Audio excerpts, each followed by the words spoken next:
tout le monde. Everyone, I call this meeting to order. Welcome to meeting number 94 of the House Common Standing Committee on Industry and Technology. Today's meeting is taking place in a hybrid format pursuant to the standing order. Pursuant to the order of reference of April 24th, the committee is resuming consideration of Bill C-27, an act to enact the Consumer Privacy Protection Act, the Personal Information and Data Protection Tribunal Act, and the Artificial Intelligence Act. I would like to welcome our witnesses today from the Canadian Civil Liberties Association, Daniel Kanikov, Interim Director of the Privacy Technology and Surveillance Program. From the International Civil Liberties Group, Tim McSorley, National Coordinator. We have from Open Media, Matthew Hatfield, Executive Director. We have from the Privacy and Access Council of Canada, Sharon Polsky, President. And finally, from the Public Interest Advocacy Center, John Lawford, Executive Director and General Counsel, Yuka Sai, also staff lawyer. And we also have Sam Andre from the Toronto Metropolitan University, Managing Director. Thank you all for being here with us today.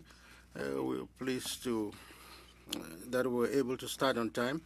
And I now give the floor to Mr. Kanika for 5 minutes from the Canadian Civil Liberties Association. You have the floor. And thank you for inviting us to appear before you today. I'm the Interim Director of the Privacy, Technology, and Surveillance Program at the Canadian Civil Liberties Association, an organization that has been standing up for the rights, civil liberties, and fundamental freedoms of people in Canada since 1964. Protecting privacy and human rights in our tech-driven present is no small undertaking. We commend the government for trying to modernize Canada's legislative framework for the digital age, and we commend the work this committee is doing to get this legislation right. We also acknowledge the procedural hurdles that may make it challenging for us to speak completely to Bill C-27 and its potential amendments. However, I will highlight 3 amendments from CCLA's written submission that we believe must be adopted to make C-27 more respecting of people's rights in Canada. First, C-27 does not give fundamental rights their due and frequently puts them in second place behind commercial interests. It's been said before, but CCLA believes it's worth emphasizing. C-27 must be amended to recognize privacy as a human right, both in the CPPA and ADA, since privacy is something that should be respected at all points throughout data's life cycle. This bill must also be amended to recognize our equality rights in the face of data discrimination and algorithmic bias, risks which grow exponentially as more and more data are gathered and fed into AI systems that make predictions or decisions of resounding consequence. Privacy, data, and AI legislation the world over, like those in the European Union, already have stronger rights-based framing and protections. Canada simply needs to catch up. Second, there are concerning gaps in Bill C-27 around the issue of sensitive information. Sensitivity is a concept that appears often throughout the CPPA. However, it is left undefined, allowing private interests to interpret its meaning as they see fit. A lot of personal information does qualify as sensitive, and though information sensitivity often depends on context, there are special categories of information whose collection, use, and disclosure carry inherent and extraordinary risk. I want to draw your attention to one category in particular whose collection and use has implications for both the CPPA and ADA, and that's biometric data. Biometric data is perhaps the most vulnerable data we have, and its abuse can be particularly devastating to members of equity-seeking groups. Look no further than the prevalence of facial recognition technology. Facial recognition is used everywhere from law enforcement to shopping malls. And it relies on biometric information that is often collected without people's awareness and without people's consent. Facial recognition and the sensitive biometric data that fuels it is something which the Right to Your Face Coalition, of which CCLA is a member, has advocated as needing stronger legislative safeguards. C-27 must be amended not only to explicitly define sensitive information in its many categories, but to unequivocally define biometric information as sensitive information worthy of special care and protection.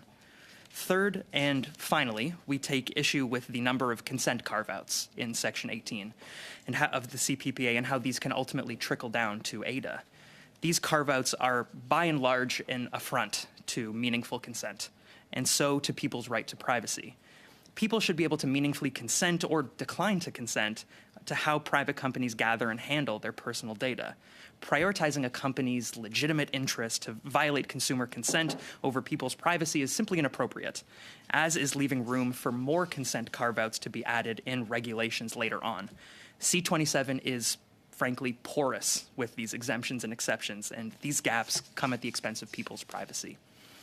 Now, there's no shortage of concerns around this bill, and I haven't really spoken to issues that CCLA has with ADA's narrow conception of harm, its lack of transparency requirements, and its dangerous exclusions of national security institutions whose public mandates are often performed with privately acquired artificial intelligence technologies.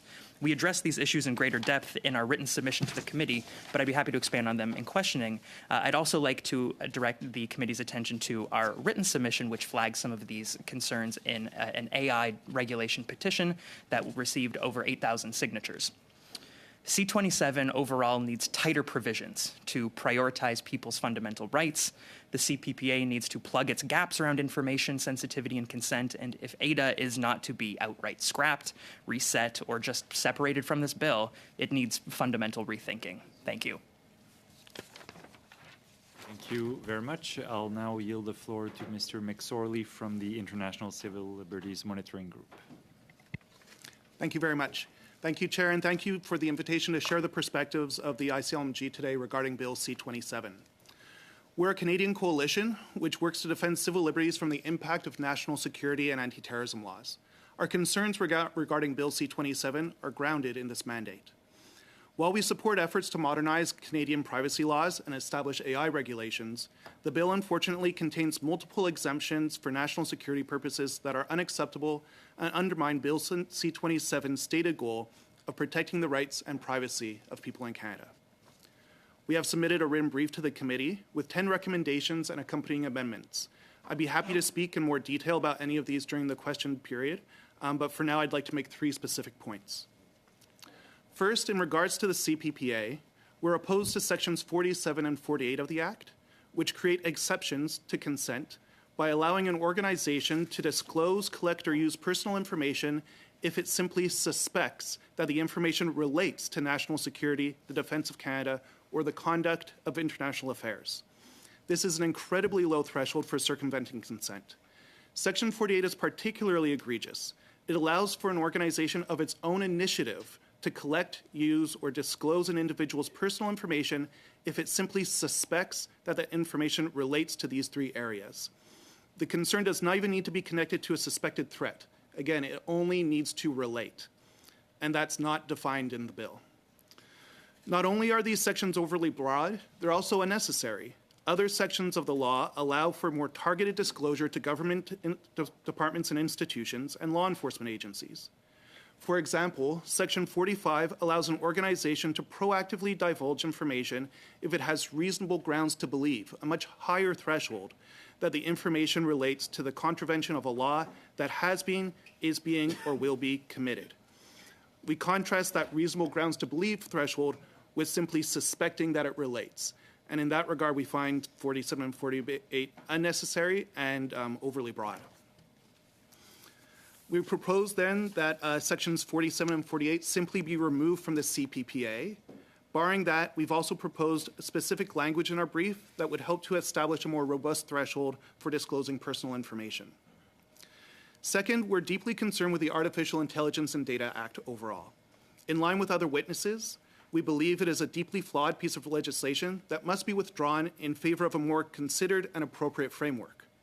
We have outlined these concerns in our brief, as well in a joint letter shared with the committee and the minister, signed by 45 organizations and experts in the fields of AI, civil liberties, and human rights. ADA was developed without appropriate public consultation or debate. It fails to integrate appropriate human rights protections. It lacks fundamental definitions. And egregiously, it would create an AI and data commissioner operating at the discretion of the Minister of Innovation, resulting in a commissioner with no independence to enforce the provisions of ADA, weak as they may be. Finally, I'd just like to address an unacceptable exception for national security that's found in ADA as well. Canadian national security agencies have been open regarding their interest in use of artificial intelligence tools for a wide range of purposes, including for facial recognition, surveillance, border security, and data analytics. However, no clear framework has been established to regulate the development or use of these tools in order to prevent serious harm. ADA should present an opportunity to address this gap. Instead, it does the opposite in Section 3.2, where it explicitly excludes the application of the Act to a product, service, or activity under the direction or control of the Minister of National Defence, the Director of the Canadian Security Intelligence Service, the Chief of the Communications Security Establishment, or any other person responsible for a federal or provincial department or agency prescribed by regulation. This means any AI system developed by a private sector actor which falls under the direction or control of this open-ended list of national security agencies would face absolutely no independent regulation or oversight. It is inconceivable how such a broad exemption can be justified. Under such a rule, companies could create tools for our national security agencies without the need to undergo any assessment or mitigation for harm or bias, creating a human rights and civil liberties black hole. What if such technology was leaked, stolen, or even sold to a state or private entities outside of Canada's jurisdiction? All AI systems developed by the private sector must face regulation, regardless of its use by national security agencies. Our brief includes specific examples of the harms that this lack of regulation can cause. I'd be happy to discuss these more with the committee. But overall, if ADA does go ahead, we believe that Section 3.2 should simply be removed. Thank you. Thank you very much, Mr. McSorley. I'll now turn to Mr. Hatfield from Open Media, joining us by video conference. Yeah, good afternoon. I'm Matt Hatfield, and I'm Executive Director of Open Media, a grassroots community of nearly 300,000 people in Canada that work together for an open, accessible, and surveillance-free internet. I'm speaking to you today from the unceded territory of the Tsawat, Saanich, Cowichan, Chemainus nations. What to say about Bill C-27? One part is long overdue privacy reform, and your task is to close its remaining loopholes and get the job of protecting our data done. One part is frankly undercooked AI regulation you should take out of C-27 altogether, and take your time to get right. I can't address both at the length they deserve, and I shouldn't have to. But we are where the government has forced us to be, so let's talk privacy. There's some great changes in C-27. This includes real penalty powers for the OPC, and the minister's promised amendment to entrench privacy as a human right. Open Media hopes this change to PIPEDA will clearly signal to courts that our ownership of our personal data is more important than a corporation's interest in profiting off that data. But any regulatory regime is only as strong as its weakest link. It does no good for Canada to promise the toughest penalties in the world if they're easy to evade in most real-world cases. And the weaknesses of C-27 will absolutely be attacked by companies searching for weaknesses who wish to do Canadians harm. That's why it's critical that you remove the consent exceptions in C-27 and give Canadians the right to ongoing, informed, withdrawable consent for all use of our data. While you're fixing consent, you must also broaden C-27's data rules to apply to every non-governmental body. This includes political parties, nonprofit organizations like Open Media, and vendors that sell data tools to any government body. No other advanced democracy tolerates a special exception to respecting privacy rules for the same parties who write privacy law. That's an embarrassing Canada original, and it shouldn't survive your scrutiny of this bill. Privacy was the happier side of my comments on C-27, but let's talk AI. I promise you, our community understands the urgency to put some rules in place on AI. Earlier this year, Open Media asked our community what they hoped for and were worried about with generative AI. Thousands of people weighed in and told us they believe this is a huge moment for society. Almost 80% think this is bigger than the smartphone, and 1 in 3 of us think it will be as big or bigger than the internet itself. Bigger than the internet is the kind of thing you're going to want to get right. But being first to regulate is a very different thing than regulating right. Minister Champagne is at the UK's AI safety conference this week, telling media the risk is doing too little, not too much.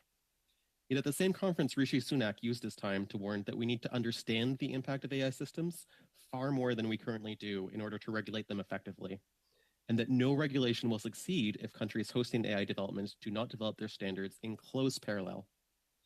That's why the participants of that conference are working through foundational questions about exactly what is at stake and in scope right now. It's an important, necessary project, and I wish them all success with it. But if they're doing that work there, why are we here? Why has this committee been tasked with jamming ADA through within a critical but unrelated bill?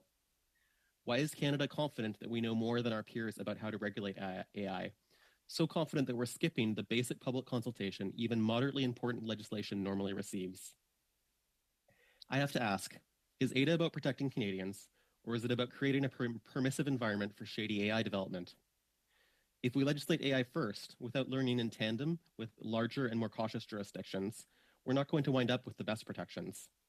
Instead, we're positioning Canada as a kind of AI dumping ground, where business practices are not permitted in the US and EU can be produced here in rights violating, even dangerous ways.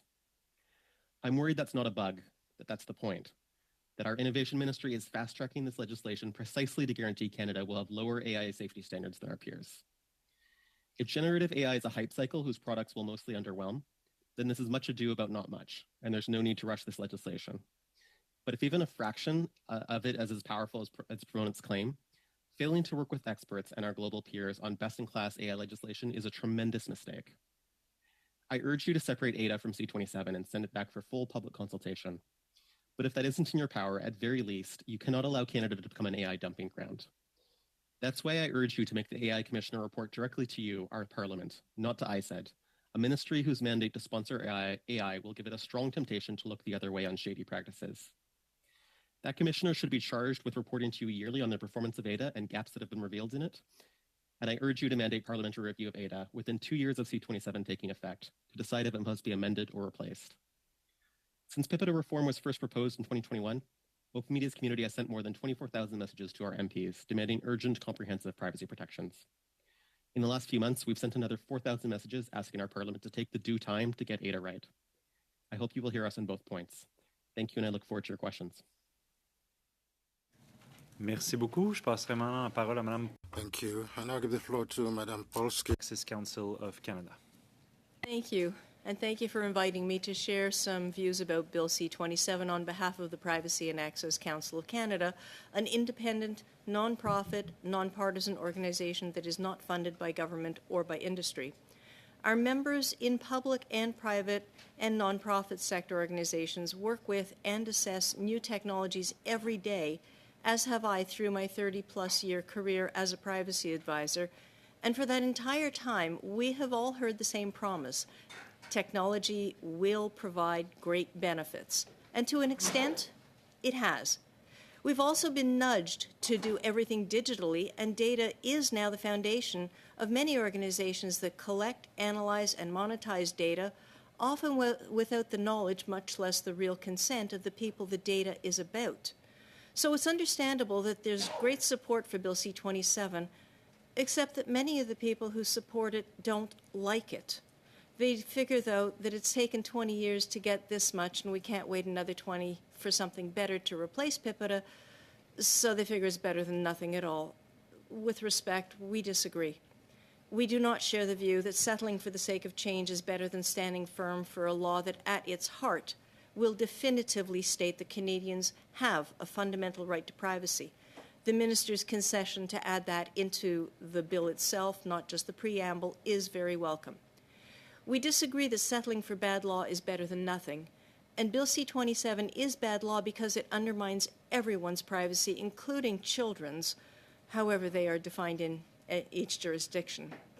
It also does nothing to counter the content regulation laws that will undermine encryption, criminalize children trying to report abuse, and make it impossible for even your private communications to be confidential, whether you consent or not.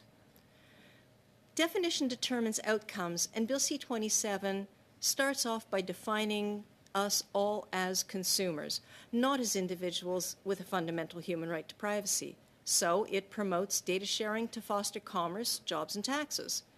It adds a new bureaucracy that will be novel among data protection authorities and will delay individuals' recourse by years. It does not require AI transparency or restrict AI use by governments, only by the private sector that has not yet been deputized by government and which then gets sheltered by our current ATIP laws. It won't slow AI and facial recognition infiltrating our lives further. It won't slow the monetization of our personal information by a global data broker industry already worth more than $300 billion US. It doesn't impose any privacy obligations on political parties. It doesn't allow for executives to be fined. Only organizations that then include the fine as a line item in their financials and move on, happy that the tax liability has been reduced. Bill C-27 does allow personal information to be used for research, but by whom or where in the world isn't limited, so Big Pharma using your DNA to research new medicines without your consent is just fine if it's been de-identified, although it can easily be re-identified, and larger AI data sets make that more and more likely every day. C-27 will require privacy policies to be in plain language, and that would be great if it stated the degree of granularity required, but it doesn't. It allows the same vague language and generalities we now have, yet it still doesn't allow you to control what data about you may be shared, with whom, or give you a way to be forgotten. It lets organizations collect whatever personal information they can from you and about you without consent, as long as they say, in their self-interested way, that it's to make sure nothing about you is a threat to their information system or network security, or if they say the collection and use outweighs any potential adverse effect on you resulting from that collection or use, and leave it to you to find out and challenge that claim. We've all heard industry's threat that regulation will hamper innovation. That red herring was invalidated when radio didn't kill newspapers, TV didn't kill radio, and the internet didn't kill either one. Industry adapted and innovated, and tech companies already do, with each new product, update, and patch. Companies that have skirted the edge of privacy compliance can adapt and innovate and create things that, at their core, have a genuine respect for privacy, human rights, and sound ethics and morality. They can, but in almost half a century since computers landed on desktops, most haven't. So politely asking organizations to consider the special interests of minors is lovely, but hardly compelling, considering that 20 years after PIPEDA came into force, barely more than half of Canadian companies the OPC surveyed have privacy policies or have even designated someone to be responsible for privacy in the organization. Those are basic, fundamental components of a privacy management program that does not take 20 years to figure out. We don't have time to wait, but we also cannot afford legislation that is inadequate before it's proclaimed, that's not aligned with Quebec's Law 25 or the U.S. Executive Order on AI or other jurisdictions that are well ahead of Canada on this. And we can't afford something that further erodes trust in government and industry as it freely trades away Canadians' privacy rights for the sake of commercial gain. I will be happy to answer your questions, and we will be detailing our views in a submission to the committee. I hope you hear us. Merci beaucoup. Je passerai maintenant. Thank you. I'll now give the floor to Mr. Lawford and Madam Sayer from the Public Interest Advocacy Center. Thank you, Chair. The Public Interest Advocacy Center is a national nonprofit and registered charity that provides legal and research services on behalf of consumers and in particular vulnerable consumers. PIAC has been active in the field of consumer privacy law and policy for over 25 years. My name is John Lawford. I'm Executive Director and General Counsel, and with me today is Yuka Sai, staff lawyer at PIAC.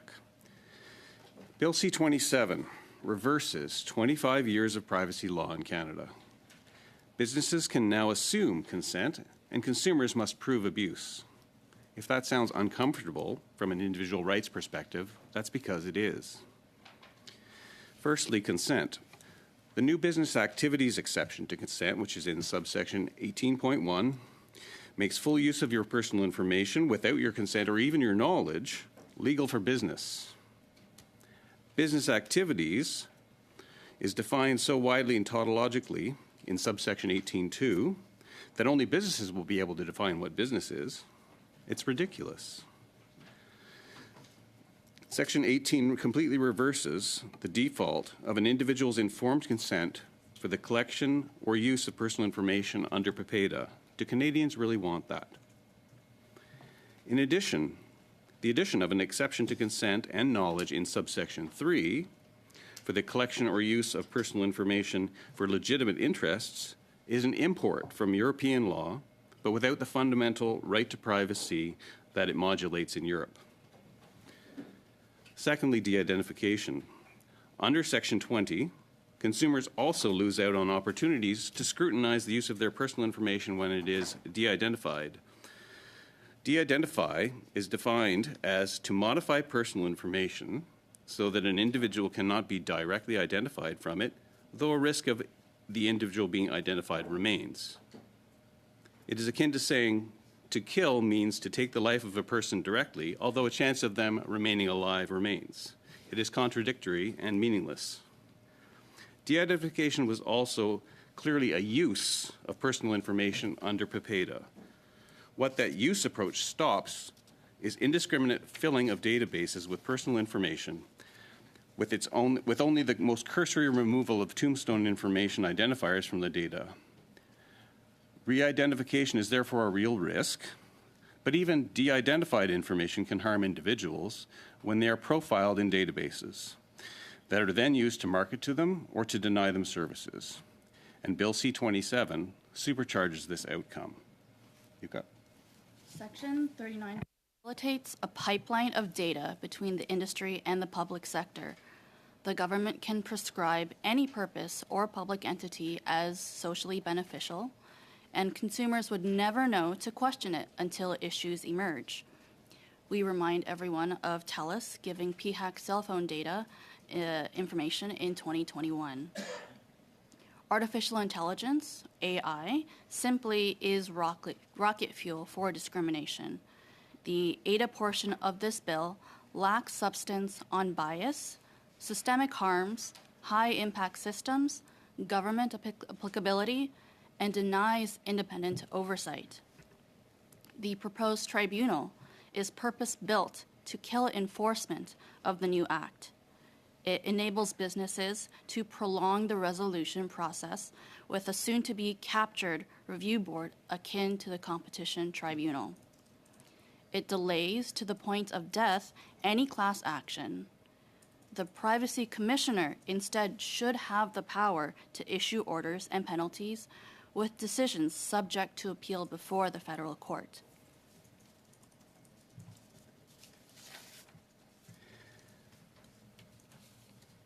EU adequacy. Unless the EU really looks the other way, any law in this mold certainly will be inadequate for European adequacy. In conclusion, this bill should be wholly rejected. Consumers are infinitely better protected under PIPEDA. The bill is a deliberate attempt to grease the rails for business and for AI. And these are our thoughts. Thank you very much, and we look forward to your questions. Thank you very much. I'll now turn to Sam Andre, Managing Director at the Toronto Metropolitan University, the DAS.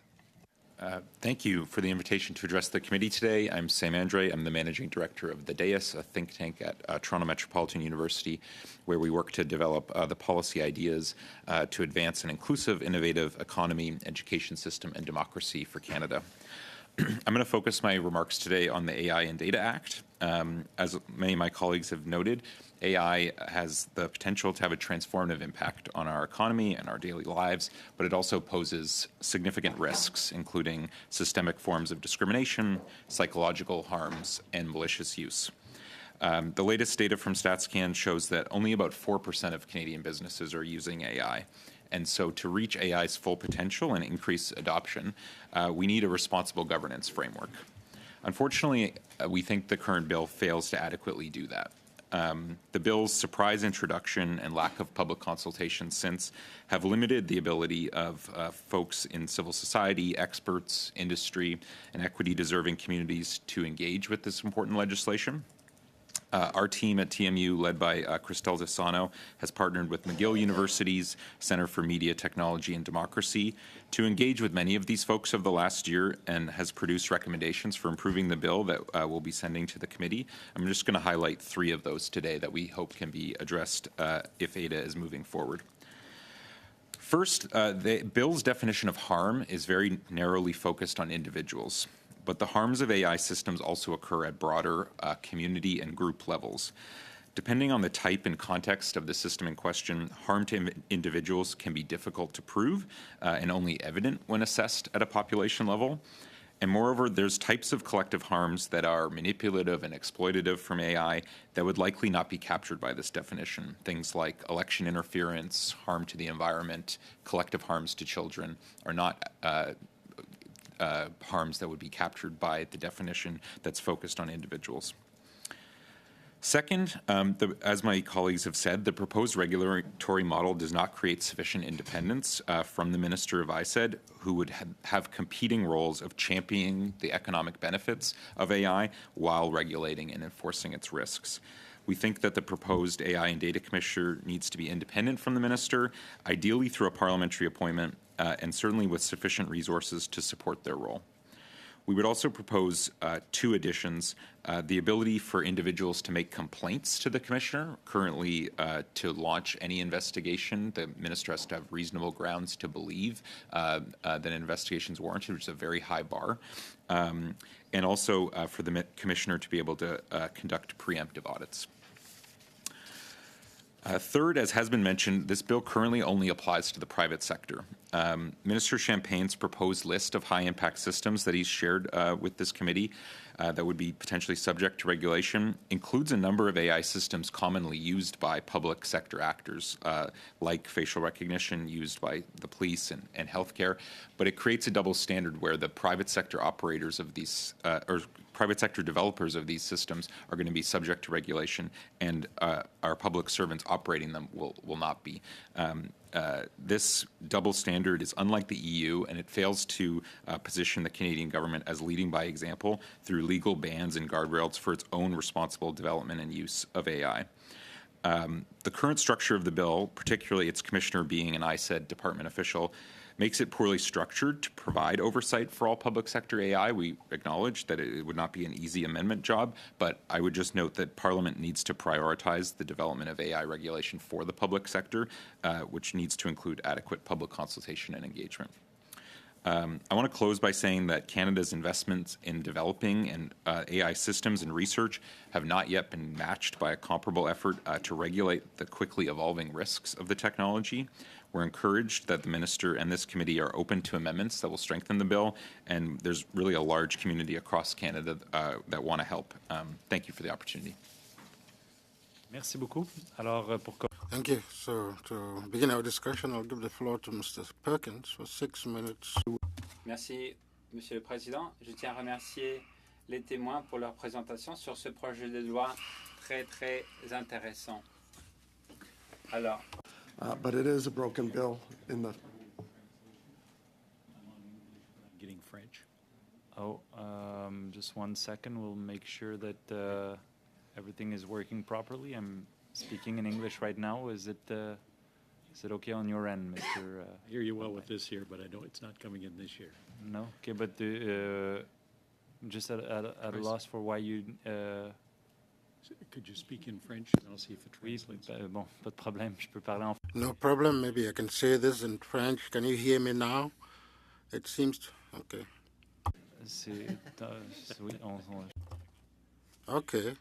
Maybe after Mr. Perkins, you can start all over. Beginning, thank you for coming, for your excellent presentations on this important bill. In the first number of meetings, we were calling this bill a broken bill for a lot of the reasons that all of you outlined. Obviously, you've probably been following it, so fundamental right in the purpose clause is critical from our perspective, and certainly critical that it be at the level of superiority in the purpose section to the need of an organization's ability to use it. So perhaps I could start off by asking Mr. Konoff if you believe the words there need to be not and, it says personal privacy and an organization's right, but some other language that makes it superior to that. At present, my gripe would be with the lack of extension of the fundamental right to privacy to ADA, or the lack of an extension. I'd say that is really the biggest weak spot with regard to this. We commend the minister for including that in his proposed amendment. As for the language, I'd need to take a moment to review that. But I'd say that perhaps the most concerning piece is the fact that it doesn't essentially trickle down from the CPPA to ADA. I would happily defer to anyone else on this panel if they have any. Well, if I could ask, move on then, Mr. Lawford. One of the things that's come up recently around the issue, and I've spoken a lot about the issue of sections 12, 15, and 18, which you outlined.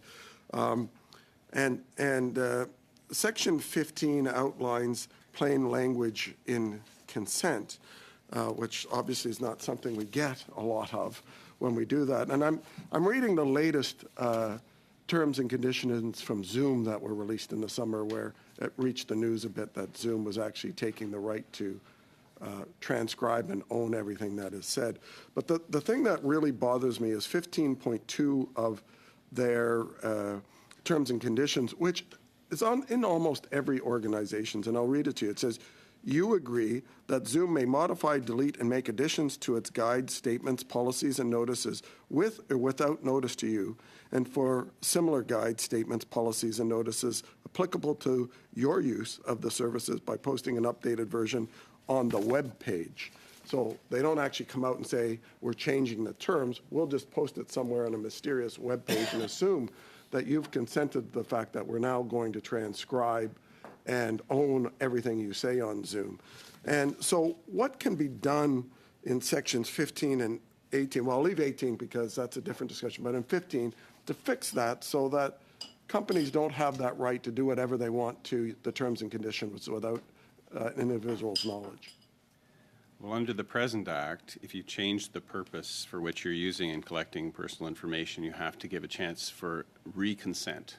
And the Privacy Commissioner hasn't always received complaints on that type of approach, but at the moment at least you could complain that the initial consent was based on a different set of terms and conditions, and if they want to change the terms and conditions, especially if it's just posting and all you do by using it is accept them, then at least at the moment you could do that.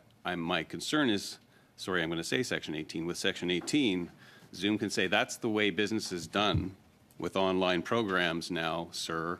So you have to complain to the Privacy Commissioner. That's why I said this reverses the onus from the present law where consent has to be sought. And you could change this bill to require new consent when the purposes had changed. That could go in 15 for certain. In other words, though it's not there, there's nothing in C27 that prevents this practice from continuing, which says I'm changing the current terms and conditions of consent, and I'm complying with the law by posting it. And if anyone challenges it, even though I'll never discover it because I didn't know it happened, I can go through a process to appeal, and under 18.3 in particular, they can say, too bad, we have the right because it's in our business's legitimate interest to do so. Well, if you brought a complaint, the business would probably raise that as one of their defenses. I would think they'd also rely on 18.2 and say that's the way business is done in this business, and good luck with your complaint. So taking out 18 completely would be our recommendation. All of 18, not just 18.3. Would anyone else like to comment on that particular issue? Ms. Polowski? Thank you. Yes, the issue of consent has been a challenge the whole time. Even under PIPEDA and other privacy laws, an organization is not supposed to be able to refuse to provide the good or service just because you refuse to provide consent. But they all do. And that hasn't been challenged, it hasn't been enforced. So, as you say, with Zoom, with all the rest of them, they do collect the information. We don't have a choice right now.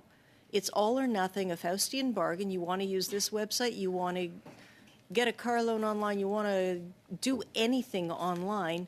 Yes, you're supposed to read the privacy policy that Mark Zuckerberg also admitted to Congress that even he doesn't read. Therefore, the organizations that acknowledge nobody reads their privacy policies, yet they still collect the personal information without now, admittedly having received informed consent, are collecting personal information in violation of PIPEDA and the other laws. No one's ever challenged that.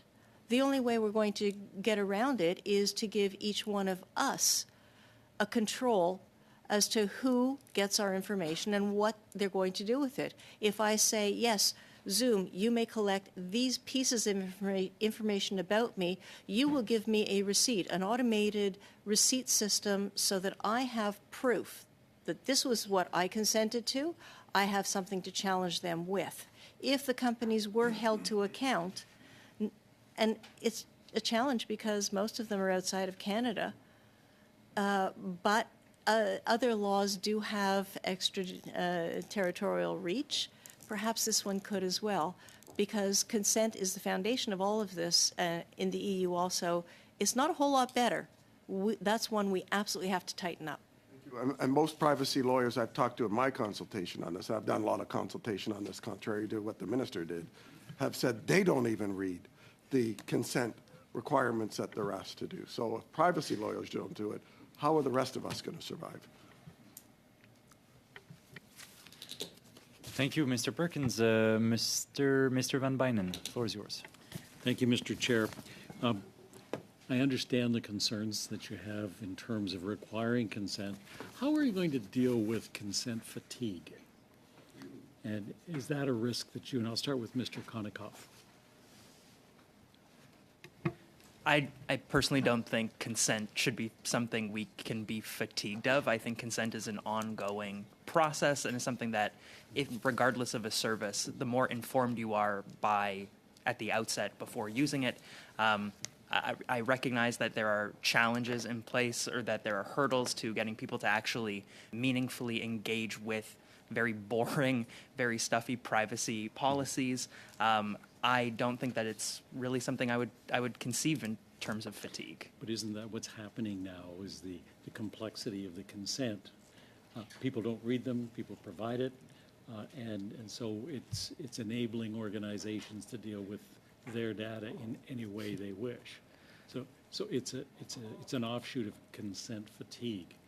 How do we get around that? How do we develop perhaps plain language consent? Now, Ms. Polsky, you had a suggestion around providing consent in advance of. Could you explain that a little further, please? Thank you. Yes. Consent fatigue, I don't think is a problem. And as you say, people don't read these things. First of all, because, well, last time I counted, and I actually did, I do read them sometimes, often. The last time I counted, Google and its primary websites, the combined length of the privacy policies was 38 pages. It's a small book, bigger than a bedtime book, and puts you to sleep faster. They're meaningless. I challenged the Apple privacy policy to the Privacy Commissioner of Canada. He took it up. Great. They changed some language. That was wonderful. I'm under no illusions where they change something here, they change something else there. Problem is the law allows vague language. We will collect your personal information from you and about you for reasonable purposes. We are a for-profit business. Anything that improves our bottom line we think is a reasonable purpose. It needs to be tightened up. Thank you. Mr. Konikoff, in your brief to the committee, you recommended deleting paragraphs 18(2)d on the Consumer Privacy Protection Act, which provides an exception to consent for any prescribed activity. Now, conversely, in the Office of the Privacy Commissioner of Canada's brief on Bill C-27, the Privacy Commissioner recommends amending this provision to require that all prescribed business activities for the purposes of subsection 18(2) be activities necessary to achieve a specific purpose. Now, what do you think of the Privacy Commissioner's recommendation? I mean, this is a great question. All I know is that by leaving that language in there for any prescribed activity, I fear that there is too wide of a catch-all. I think the language is frustratingly vague, and I worry that without any sort of clear definition on what any prescribed activity is, that could be very much ripe for abuse. Whether that means that you take that out or you provide some sort of clearer restriction on activities, I feel like there shouldn't be these large carve-outs that allow any prescribed activities to be added later on. And what value do you place on the requirement for impact assessments? I think that if you are using using a system that will be gathering some sort of data or any sort of, or high volume of data, then a privacy impact assessment is a good first step in terms of making sure that you're doing your due diligence, getting out ahead of this and assessing potential risks. The reality is the genie's out of the bottle, right? Sure. We're using Interact, we're using AI, and you're saying slow down, start over again. So what type of a time window or timeline would you put onto that so that we catch up to, if not get ahead of, where the industry is now? I mean, that's not my job to really put a timeline on anything, I would say, and nor do I really understand how these processes work. It seems to me that it takes quite a while. I wouldn't say, again, it's not about starting over on CPPA, it's about starting over on ADA, or about separating ADA, or at least making some sort of decision around what to do with ADA, which it seems most are in agreement as being difficult. Difficult being an understatement, but I don't know if I could speak exactly to the timeline question. I guess my concern is that we're in catch-up now. How are we ever going to catch up? Or even get ahead of the situation? Legislation seems to be focused in the rearview mirror when we should be looking out the windshield. Sure. So I think it's important if we had where would we get an understanding of what the timelines are to develop the sense of urgency in going forward with at least the ADA? With ADA, I mean, again, I assume it would have to do with the machinations of government. I assume that it would have to do with sending a bill back, or I mean, if that's within your power, I believe Matt had stated if that's within your power, that is a possibility. I think that it's something that would need, more. Yeah, he's on the screen over there. This would be something that perhaps, I don't know. I don't know if I could speak to timeline. Gesture that you might have a response there, so let's hear it. Yes, well, one of the things that we've noted is that the minister, I believe, has said that even for the development of regulation, it should take until 2025 to have all the regulations sorted out for ADA in its current form. And so if that's the timeline that we're looking at with ADA in its current form, that should give us time to also step back, look at ADA overall, and engage in that reset that my colleague has been speaking about. We agree that we need to be addressing these issues now, but if already in the way that ADA is currently envisioned, it's going to take that time, why not take that time to also engage in broader consultation and do the public consultation that didn't happen before ADA was introduced and make sure that we get it right by then? You are, but I see Mr. Hatfield wanted to intervene, so I just yield the floor to you, Mr. Hatfield. Yeah, thank you. So speaking to the point of urgency, like I said, our community also feels some urgency. But why is the urgency so much higher in Canada than in other jurisdictions that are looking at AI? I mean, everyone is, of course, moving forward with delineating the risks, the impact, and how to address them appropriately. But the idea that Canada must move before many of our peers, it doesn't make a lot of sense to me. And I don't think it is going to lead to the best possible rules. I think if we're looking at the timeline, at very least, we should be taking the time for a full public consultation. And consultations like that are really how we stress test legislation and tease out the different types of problems that can occur during them. It's a really critical step to improving the final product. We've seen it work in other legislation. It's done on most legislation. I don't see any good reason that we've skipped it here. Merci beaucoup, Monsieur Savard-Tremblay. La parole est à vous. Thank you, Mr. Savard-Tremblay. You have the floor. I would like to thank the committee for being here. This is not my normal committee, but I'm pleased to be here today. But I would like to thank the witnesses for your brilliant presentations. First of all, Mr. Konikoff, let's discuss some of the automated decision-making systems. Bill C-27 provides new powers to provide an explanation. But contrary to Bill 25 in Quebec, there are no provisions allowing us to oppose the use of a system or to review any decision made by an automated decision-making system. So what are some of the possible implications for users if C-27 doesn't include provisions to oppose these automated decisional systems or to review the decisions? That is a great question. there are tremendous implications for not having these transparency requirements.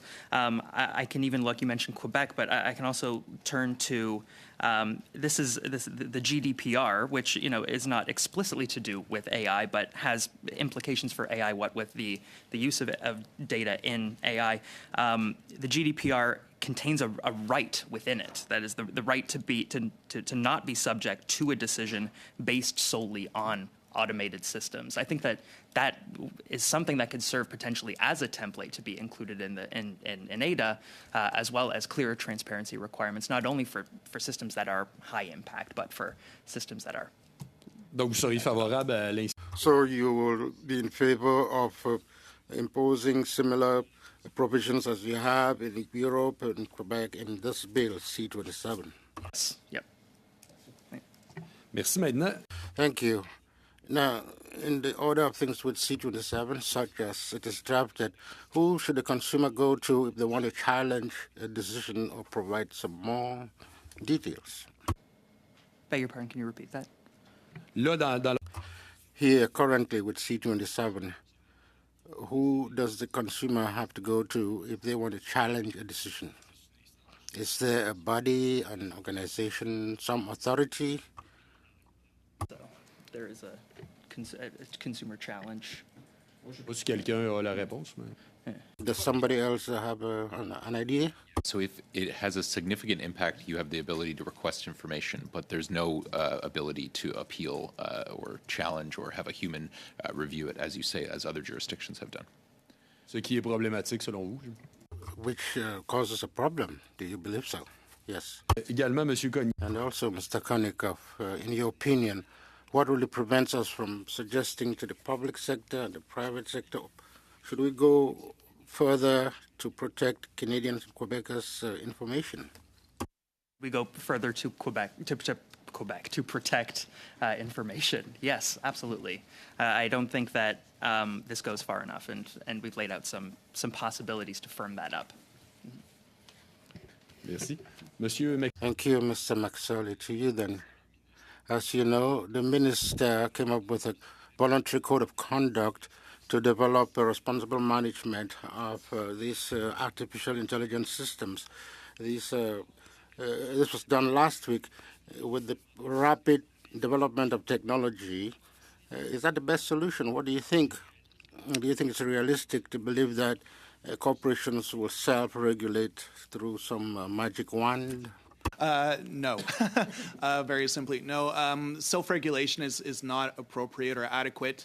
I think this is a clear example of what my colleague, Mr. Hatfield, was saying around, the idea of rushing to regulate rather than really understanding the system. The entire consultation process around regulating generative AI was done in such a rushed manner as we felt a response to concerns that there hadn't been public consultation about ADA in general. And we have concerns. We don't have any data right now to know how companies are reacting to the self-regulation, but clearly it's insufficient. You have about 1:30 left. Now, Ms. Polsky, over to you.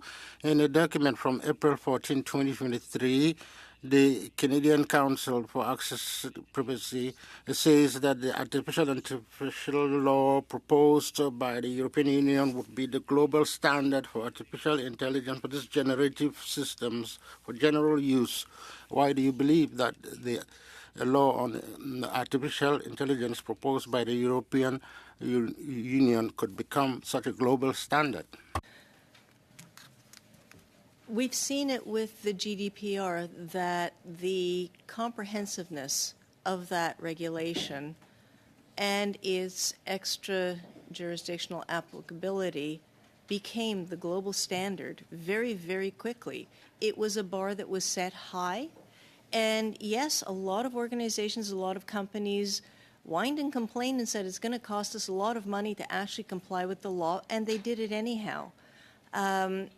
We can see the same thing if Canada takes an approach for AI regulation, for privacy, that has teeth. I remember when Jennifer Stoddard she declined to be reappointed, and she said, well, PIPEDA could use a little more teeth. That was tough talk. PIPEDA needs it, we can do it, but there needs to be political will. Merci beaucoup. Je passerai maintenant. Thank you. I would now give the floor to Mr. Massey. Our witnesses. I'll start with Mr. Lawford, and if others are, I'll double check in. But in particular, I'm kind of curious about your view of the privacy tribunal. So I'm hearing what you're saying in terms of the overall message, but at the same time, if there was progress on some of these elements, the one new factor is a new privacy tribunal, and there's those that are for and against it, and we'd love to have your opinion to start. We base our opposition to this on the fact that the Privacy Commissioner presently does investigations, and although they're sometimes slow, the results are, in our opinion, fair. We looked at the Competition Tribunal debacle this year with Rogers and Shaw, and the use of that extra step, if you will, by a company that felt like dragging out a process or winning, and we can't see any likelihood that companies in using personal information won't take that extra step and go to the tribunal to challenge every commissioner decision. So that's adding very likely 2 years to all negative decisions on companies' parts. You could say that presently you can go from the Privacy Commissioner's decision to the federal court, but you have to reprove the case in front of the federal court. It's just, it seems like an unnecessary step, and when you add that along with our concerns that you can't bring the class action until after all of the proceedings are done, including in front of the tribunal, that will discourage class actions, which we believe some private enforcement does change behavior of companies when there's egregious privacy violations. So our concern is that, and just setting up a structure that is an extra step and may well be less favorable to complainants, like the Competition Tribunal is to the Competition Commissioner. On that, officials said to me that couldn't happen under this act. Then we've had other testimonies saying that it actually could happen. What's your opinion on that? Because that case against the Competition Bureau is nothing short outrageous, and undermines the whole point of the Competition Bureau, and basically has the public subsidizing Rogers in many different ways. So, at any rate, what's your take on that possibility? We have a lot of concerns about that, especially since the initial draft of what the the Privacy Tribunal would be that there would be only one privacy expert on that. Really, the Privacy Commissioner presently has enough expertise to make a proper administrative decision, and then we have courts. If you want to go and say that there's a problem above that, that's a much more efficient way, and it's a more predictable way to deal with this, rather than creating quasi-court. And quasi-courts tend to have quasi-judges on them, and you get quasi-decisions like we had with Rogers. So we'd prefer to avoid that.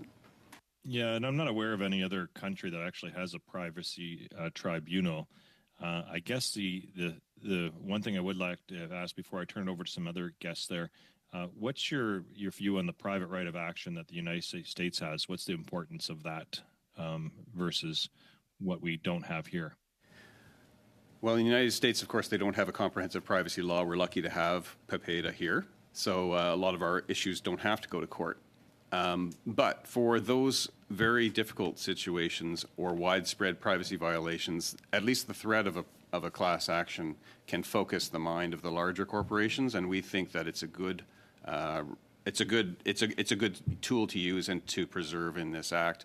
I'll just say that for PIPEDA, there was a private right of action with an amount per privacy violation, which was never proclaimed into force because of lobbying from the industry. So it could have been better these last few years, but keeping that possibility open is a concern of ours, yes. Okay. Ironically, in Canada, we actually benefit some of those class actions in the United States where we can't do them here, but Canadians are actually protected under U.S. law to actually be involved in some of the reimbursements in the United States. And there's several cases that we do have to notify Canadians about them. They actually protect Canadians better than our current system. Is there anyone else that'd like to talk about the Privacy Tribunal? Even if you have a different opinion, I'm interested to hear if anyone else wants to jump in at the moment. If not, I'll move to their question.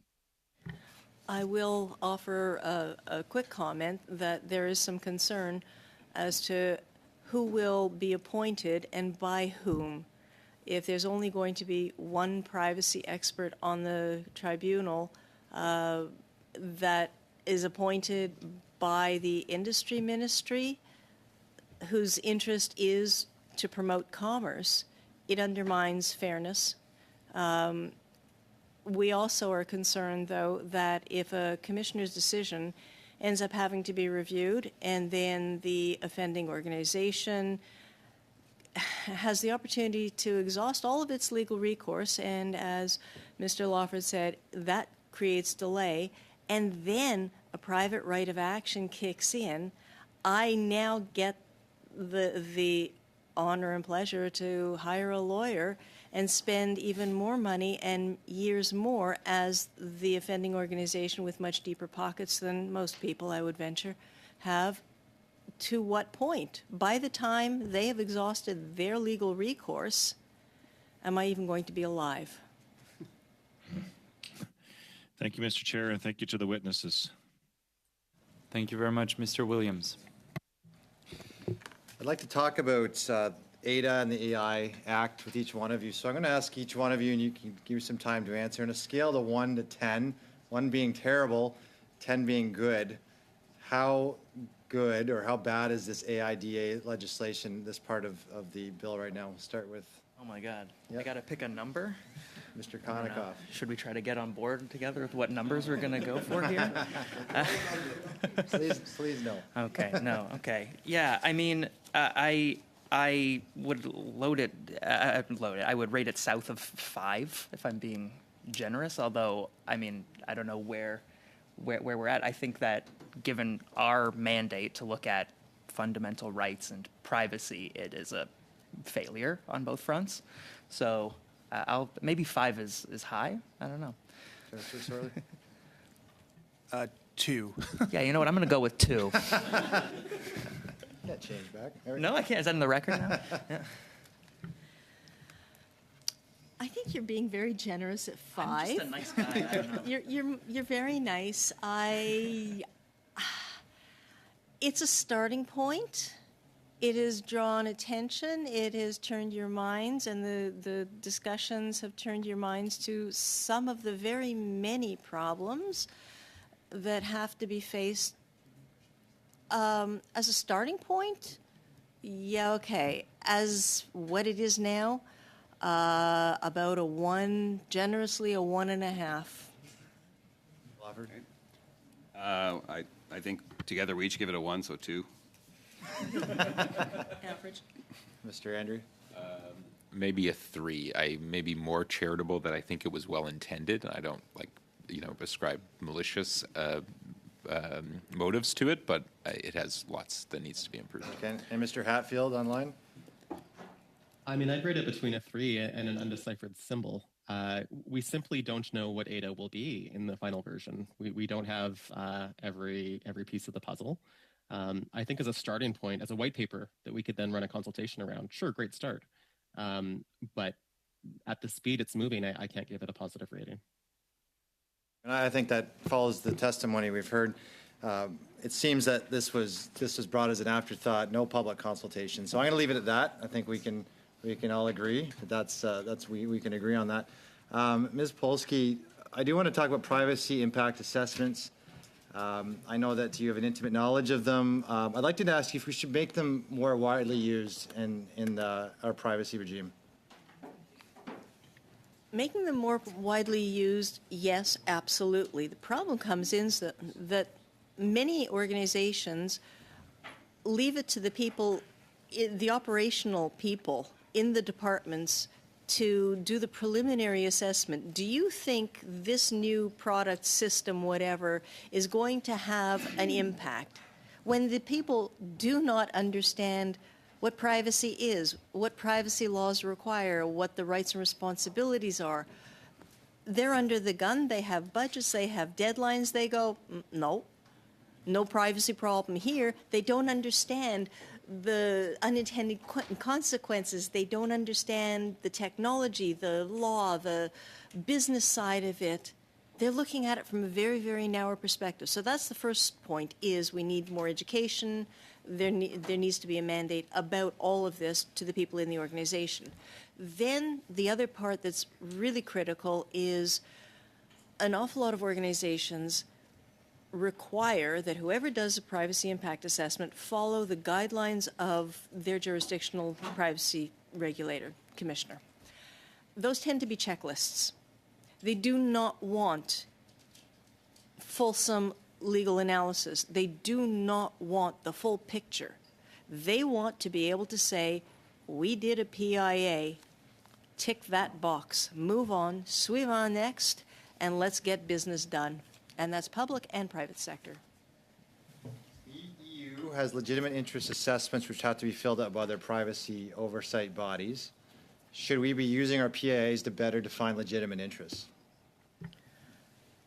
We should, but we also need to have the people, as the GDPR requires, the people who are in the position to do the PIAs, the privacy officers, must be independent within the organization and speak directly to the highest level of executive in that organization. Now they are underlings. Even when they are privacy or lawyers who do the privacy work, a lot of our members who are the access and privacy people in the organization, they have to report to a very lengthy chain of command within the organization very often, and they don't have much say. Very little authority. That has to be changed. Thank you, Mr. Chair. Merci beaucoup, Madame Lapointe. Thank you, Madame Lapointe. You have the floor. Thank you. I would be interested in hearing your thoughts on Bill C-27 and its objectives to address online misinformation and online harm.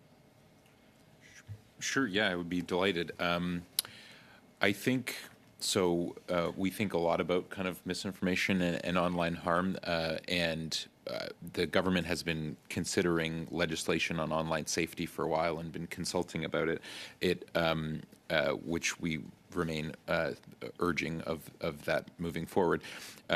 We were surprised, but I think pleasantly surprised, that the AI Act now, though, would be a potential vehicle to address some of the harms of content recommendation systems, or social media, as as most people refer to it. It was in Minister Champagne's list, and so I think if the online safety legislation doesn't move forward, or if it really focuses heavily on kind of content like child sexual exploitation and terrorist content more specifically, then I think this could be a vehicle in which we attempt to regulate the recommendation systems and their kind of algorithmic amplification of potential harm. But I think it's a good example of the type of thing that will take time to do correctly through the regulatory process. But I think it is a potential way, and I think just specifically on the generative AI component of it, in the voluntary code that was referenced, there's proposed requirements for what's called watermarking, basically people being able to detect that it's a manipulated image or video or a deepfake, especially as generative AI improves and basically our ability to trust anything we're seeing with our eyes breaks down. That type of kind of technical and regulatory response will be very important. So I think that's just an example of how we can use this bill, and I think that is very important. I think one of the challenges we have is trying to strike that balance between freedom of expression and the need to combat online harm in this legislation. What are your thoughts on how that balance has been struck? Yeah, it's a really core challenge, especially when it comes to misinformation, as opposed to some other content that's more clearly illegal, things like say hate speech. I think with respect to misinformation, yes, we have to be very careful, but I think I tend to focus on a kind of more speech approach rather than a censorship approach, which is can we build the systems where fact checkers are adding context to things we're seeing online, where things like deepfakes are being labeled so people know it. It's not to say there won't be manipulated imagery online. Of course, that has always been the case, but people should know that what they're seeing is that. And so I think that's way to balance, freedom of expression and the real harms that are happening with respect to disinformation. And then I think there's other pieces about kind of algorithmic propagation and like the financial motives that we could get into. But I think at its core, yes, and any legislation I think that or regulation through the AI Act that tries to regulate speech needs to put at the forefront that companies need to consider both the freedom of expression alongside what the other aims. And you had talked about the bill including provisions related to AI and automated content moderation. In your opinion, what's the role of AI in enforcing these regulations? Yeah, that's a good question. So, I mean, most large online platforms use automated systems to do content moderation. Those can produce imperfect results. We're actually, right now, you're seeing legitimate Palestinian, pro-Palestinian expression being caught up in filters about Hamas, just as an example. And so these systems are imperfect, though, for the scale of the systems, they're often necessary. We think, though, that a potential online safety bill or potentially the AI Act could create additional recourse for users to challenge systems. So the EU Digital Services Act, which is their kind of equivalent, provides the ability for users to receive an explanation as to why it was taken down and appeal it. That's something we don't have here in Canada, just as an example. So I think those kind of content moderation systems are getting better over time. AI and large language models will undoubtedly help make them more effective. But I think at the end of the day, basically the recourse for a human to be in the loop for those things that are gray is absolutely necessary. Monsieur le Président, est-ce que Oui, vous j'ai une autre question? Okay. Oui, bon, I have another question, so I have time. Opinion. What are some of the biggest challenges Canada may face in implementing and enforcing this legislation effectively? The AI, just in Just general. in general.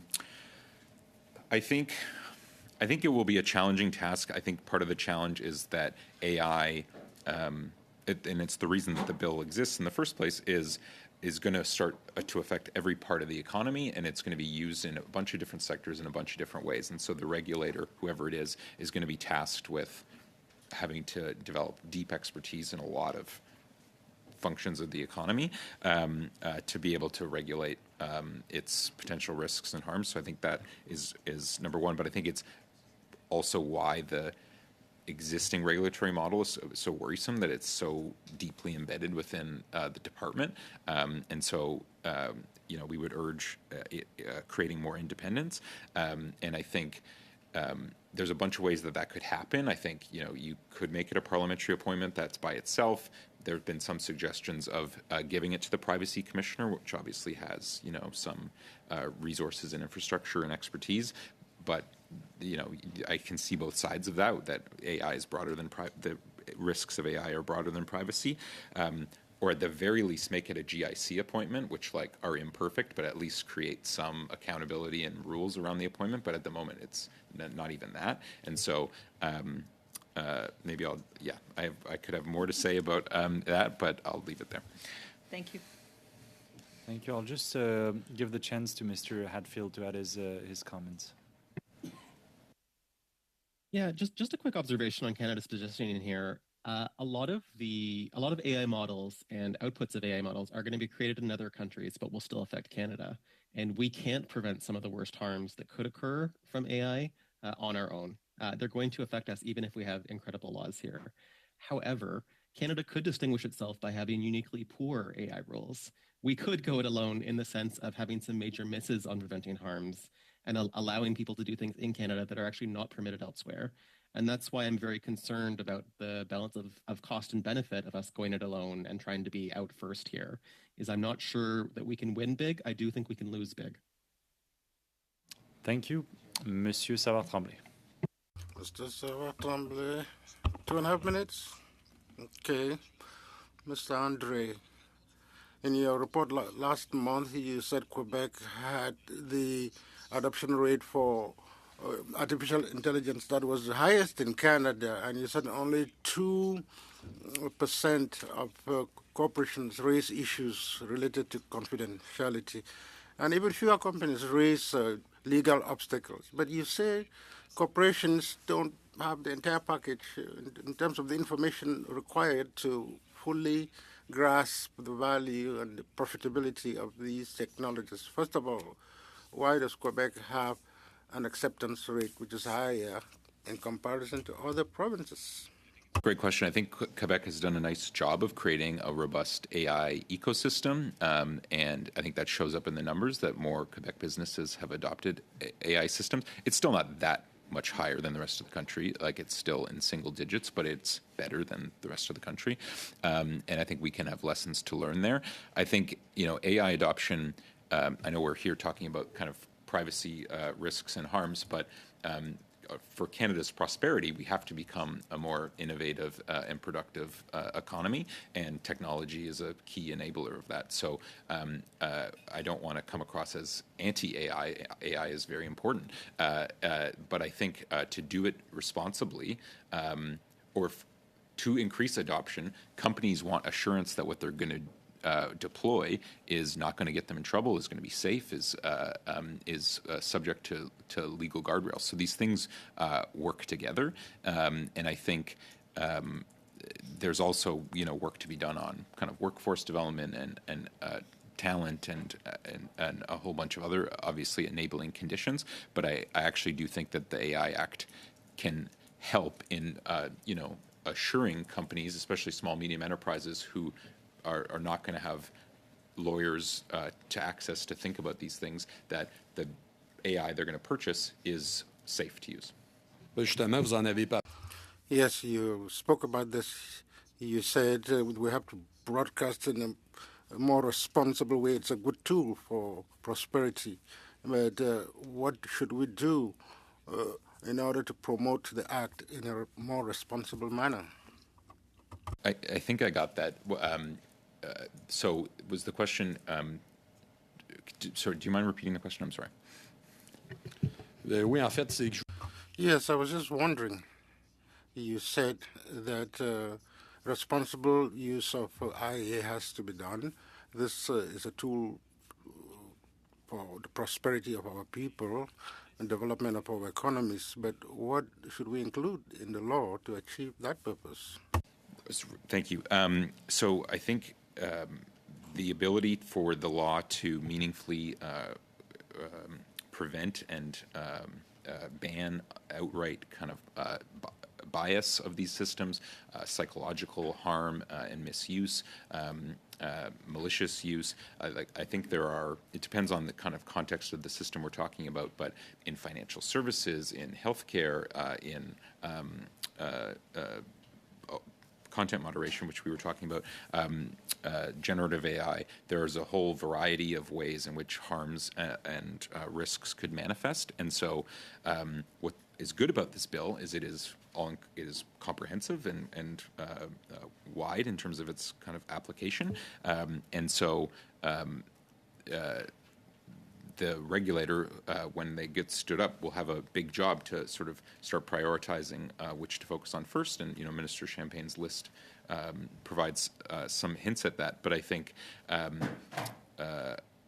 to secure kind of responsible adoption, we need to focus on the systems that are also going to be used by a lot of businesses. Generative AI is a good example of that, where increasingly businesses are starting to think about how they could embed those in their processes to make their business more efficient.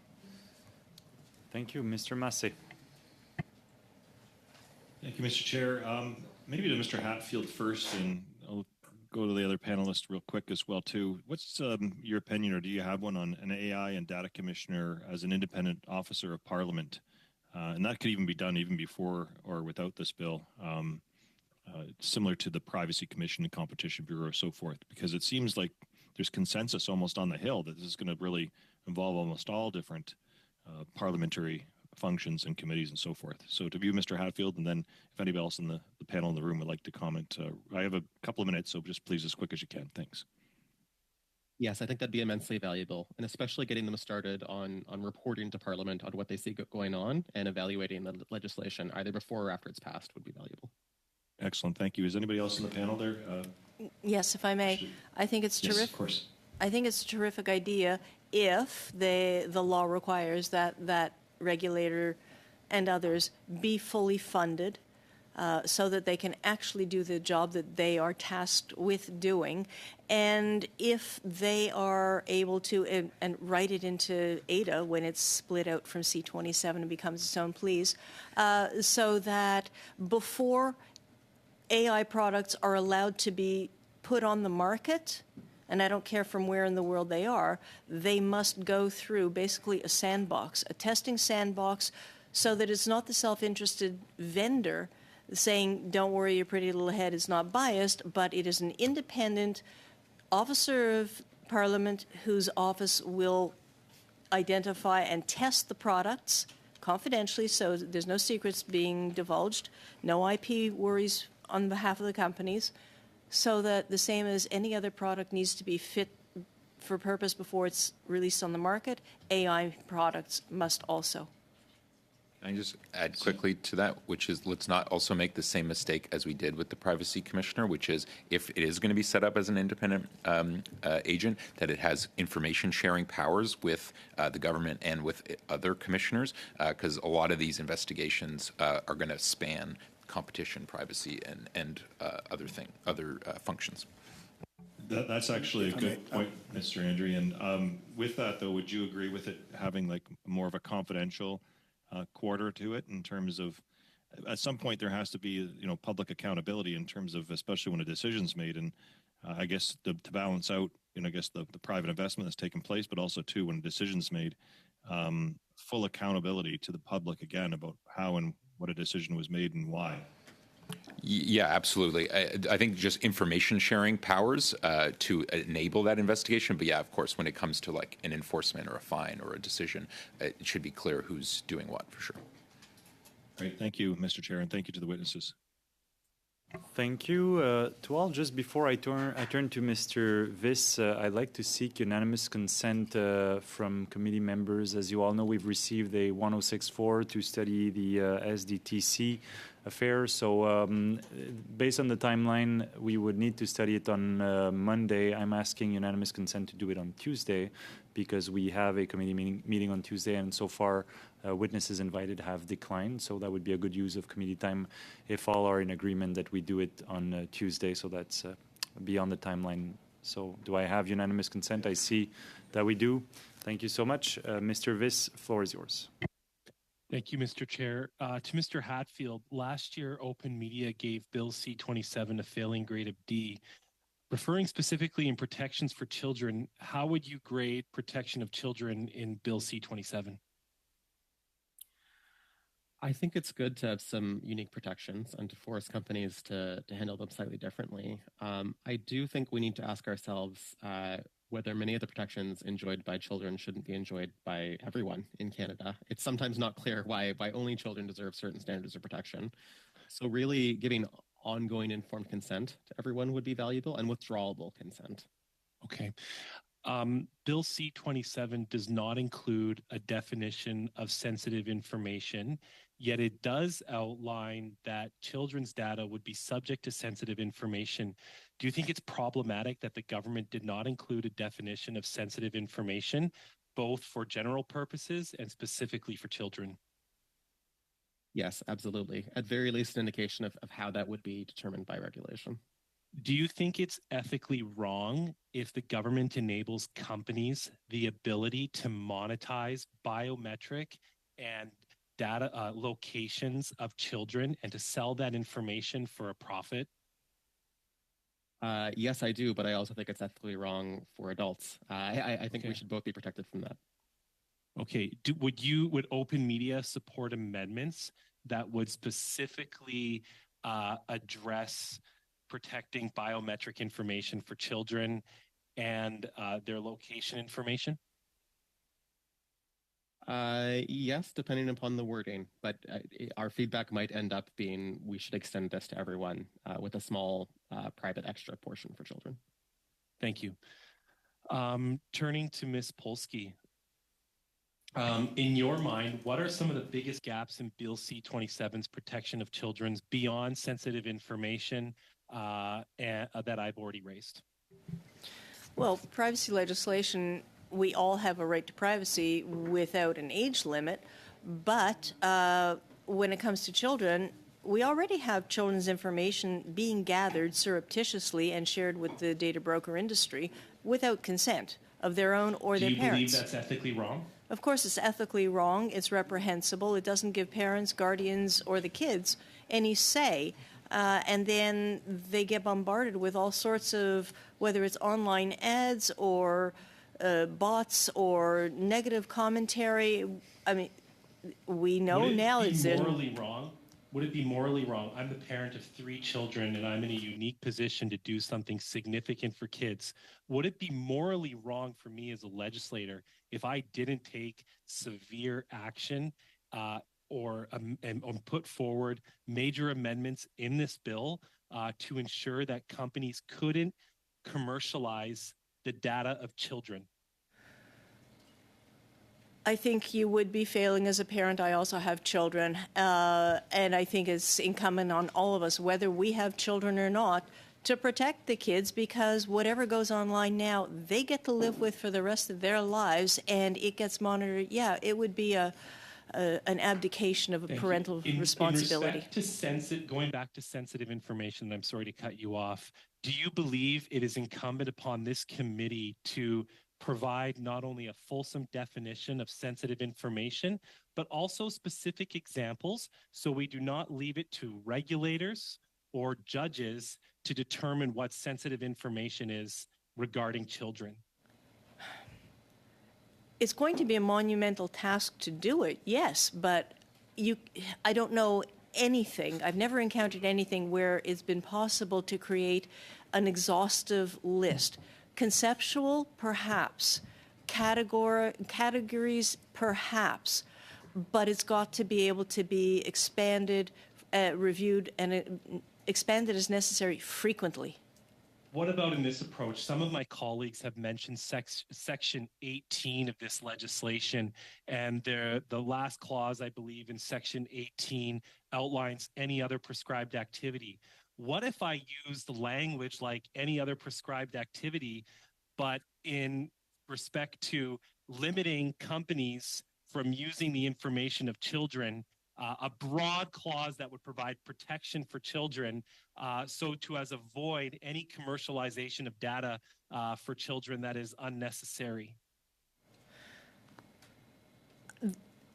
As an idea, sure, but then how do you operationalize it? How do you police it? How do you make sure the companies actually are complying with the legislation? I mean, they've done a poor job of complying with 20-year-old privacy laws. What's going to make this any different, any better? Then what do we do to enforce these rules to protect our kids? It might be easier to say what we don't do. We don't leave it to people who don't correctly understand what privacy is, what the technology is and does and can do. We do require a broad consultation of the people who really do understand it at a deep level, and that, I think, is not the technology companies that are self-interested. I'm all for companies making profit and shareholders and investors and domestic economic advantages, sure, but they are not the ones. Our privacy is not their concern, and they've done a poor job till now. Is there any circumstance, and I'm thinking ahead 15 or 20 years when there's going to be other privacy legislation in Parliament. So in the meantime, with technology changing so quickly, is there any other alternative than doing something pretty fundamental here to put forward a bill that goes to the nth degree to make sure that children are protected under every single circumstance. Yeah, turn it around. And that their data cannot be used under Canadian law. Turn it around so it's no longer up to the companies. Make it so that thee and me, we have the authority to grant permission to the companies. But when we look at that, I caution when it comes to companies or legislation that will require age verification, because then, and we already have companies saying, oh, in order to make sure that the children aren't looking at this content, provide photo ID, government issue photo ID of mom and dad and the kids, and all they're doing is collecting that information. And why should we trust that they're going to protect that any better than the information they already don't protect well? It's so complex. That's why, please, involve our organization, my colleagues' organizations, the people who actually understand this from an operational level. Jim Bilsilli in our last meeting said that in a previous time, kids could go back to their room at the end of a hard day at school and they could lick their wounds. Can we get back to that in Canada, where kids truly have freedom from technology once again? And can we as legislators help them get there? I'm very pleased to see recently kids in my neighborhood, 7, 8, 10-year-olds walking without a parent at arm's length, without an adult. Some psychology experts in the States, there was a report recently that children have suffered because they have not been allowed to play outside. Go climb a tree. Go fall, you won't do it again. They learned their limits. We need that. So that is, I think, a public policy decision from governments across the country at every level, that is not just a matter of teaching kids in school digital citizenship, feeding them, handing them digital devices. Take the digital devices away, make the kids think again, tell them to go and play, run and play and be kids, and don't make digital everything the be-all and end-all, as if you're going to be the odd man out if you don't use these technologies. Let them be kids, and you know what? Go back to pen and paper. It's a whole lot more private. Old-fashioned. Thank you for your time. Thank you very much. Mr. Hadfield, I'll give you the last comment for this round. Can I just suggest the best way of protecting the data of young people is to provide a very high level of data protection as an option to everyone. And if someone indicates they're a minor when they sign up, default everything to the highest level of protection and don't change that until they're not a minor. Thank you. Monsieur Gaillard. Great. Thank you, Chair, and thank you to all the witnesses for making time for this committee. So my first question is for Mr. Lawford. I was listening to your opening testimony. I was just a little bit thrown off by it. I'll ask one question because I do have questions for the other witnesses as well. You had mentioned something about business activities, right? So you had mentioned something about business activities, that the exception is there that information can be used without the knowledge or consent of that individual if the information is used for a business purpose. You had said that this information could be used then against individuals. Is that correct from your opening testimony? Yeah, I mean, this is where you get into disputes with businesses about whether what they're collecting is necessary for the purchase. Like if you go into Tim Hortons and you want to order your coffee, but when you're waiting in the line, so when you get to the window, it's ready. Do they then need to track me all across town afterwards because that's the default in the software, that kind of thing? So there's a difference of opinion, Tim Hortons to me, about whether that's necessary. Sure. So sorry to interrupt. I'm looking at the actual legislation itself, the bill, and there are clear safeguards, right? Because it says that the information can be collected without their knowledge or consent if it's used for the purpose of a business activity. But 18(1)A says that there are conditions. One is that a reasonable person would expect the collection or use of that information for that activity. And then more importantly, B is that the personal information is not collected or used for the purpose of influencing the individual's behavior or decisions. So it's very clear to safeguard in the bill itself that the information that's collected can't be used then against that individual. Right. And I think the business answer would be we're not going to use that personal information to disadvantage you. We're going to offer you benefits. So, hey, you know, there's a new pumpkin spice latte. We're going to give you a coupon while you're waiting in line. And some people might accept that. Other people might think that's creepy. And the trouble is the first standard you mentioned in 1 is an objective standard. So if it bothers me personally, I don't have the choice to say, no, that bugs me personally, and I don't want your coupons. Whereas right now, under PAPETA, the decision is more subjective and it's personal to me, and I just don't give you my consent. So, you know, this flips it around backwards is what I was trying to say. So what's the alternative then? Would you just remove this clause altogether? And 18 gone. And you wouldn't. So what about the fact of stifling sort of innovation, stifling business, that fine line that you have to walk? See, I don't buy that because businesses are functioning very well right now. And I don't know of any innovations being stifled by the present law. Perhaps the Business Council said something different the other day. But if you take 18 out, now consider this bill, 18 wasn't in C11.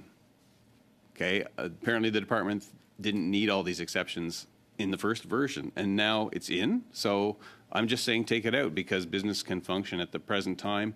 And I think that to remove the general right of subjective consent from all Canadians is a pretty big lift. So I want to see a lot of innovation being stifled before that gets taken away. Look, this bill has gone through so much consultation over 4 years across companies, civil society, academics as well. You know, we are radically improving enforcement powers as well, and we're increasing the requirements on businesses. But you know, how much time do I have left? A minute left, really? Okay. My other question is for Mr. Konikoff. Regarding the tribunal, we heard from Michael Geis that, you know, the tribunal could accelerate and improve access to justice if it's properly constituted. It's mandated that I think it requires at least 3 experts in privacy law, and it could offer more specialized and faster resolution than a traditional court system. And as a lawyer, that means a lot to me. In your opening brief, you said that you wanted to remove the power of the minister to recommend tribunal members. One, that does mean that you would support the tribunal, and then 2, how would you want the tribunal to be constituted? I think the question of whether or not I support the tribunal is contested. Well, I'd also say that it seems as though it has a fundamental problem with that independence component. The capacity for the minister to appoint what would essentially amount to, I wrote here, you know, like partly bureaucrat, not independent judges or officers at arm's length of the parliament, would pose a tremendous challenge to any sort of claim that can be made on tribunal's independence, should it exist. I realize... I'm cognizant of the time, so how would you do it differently then? I mean, it's on me to point out these concerns, not necessarily on me to entirely reconstitute a legislative body, but thank you. Thank you. Merci beaucoup, Monsieur Généreux. Thank you, Mr. Généreux. Thank you, Chair. I'm sorry I had to leave to go do a speech in the House. Maybe I missed a lot. I would have liked us to hear again some of the things were said in my absence with Mr. Lawford and Madam Sines. I'd like to ask you a question following Mr. Gaillard. This issue concerning the courts. Mr. Behe was here last Sunday, and Mr. Geis was here last week also. And there was no one that said positive things about this bill, so we have a serious problem. Beyond that, Mr. Lawford, Madam Said, you said out of it, we should get out of this. You think it will potentially slow down certain measures that could be taken when this act comes into force. Could you give us some more details? Yes, I'll start, and then you can add something. With the current system, we have a direct decision from the Privacy Commissioner. It takes about a year to complete major investigations. And with this additional step, I'm basing this on the competition tribunal example. It's about a year to a year and a half. And this favors companies that decide to suspend the commissioner's decision. I don't really see any advantage for consumers that ordinarily beneficiaries of the commissioner's judgment. So Madam Syed also spoke about rocket fuel, but I forgot you said we should add a little bit of oil to the fire. I wasn't too sure what exactly you were referring to. Are you talking about Article 39 of the Act or the bill? 39, which is the socially beneficial purposes. So when I refer to Section 39, what it really serves to do is degrade public transparency and public trust in our public institutions because of two things. It requires businesses to de-identify personal information before transfer to a public institution. And what that means is they don't have to adhere to knowledge or consent requirements as long as they de-identify. And the other thing that Section 39 does is it allows the minister to prescribe additional public entities and new socially beneficial purposes with which to engage this exception to knowledge or consent. And so this facilitates unwarranted secrecy in the way that public institutions obtain personal information from the private sector to use in policy decisions that affect us all. Okay, merci beaucoup, Monsieur Hatfield. Thank you, Mr. Hatfield. Open Media, I believe. You said earlier, or at the beginning of your comments, that artificial intelligence would become even bigger than Internet. You could make a comparison to Internet in our lives about 30 years ago. What exactly did you mean when you said AI would be even bigger than the Internet? It would be even more dominant, more omnipresent in people's lives. So we're in this funny space where no one is quite sure exactly how generative AI is going to play out, and there's huge disagreement around that. When I shared that view, that was the review of about a third of our community, was that the impact was going to be comparable to or bigger than the internet. About 80% of our community thought bigger than smartphones. So as I represent open media, I'm somewhere in between bigger than smartphones and the size of the internet. That could be untrue, but I think we need to prepare for a range of possibilities, which could include, frankly, generative AI largely replacing the internet as we know it, and most information coming through the work of some kind of AI that speaks to us in the language we speak.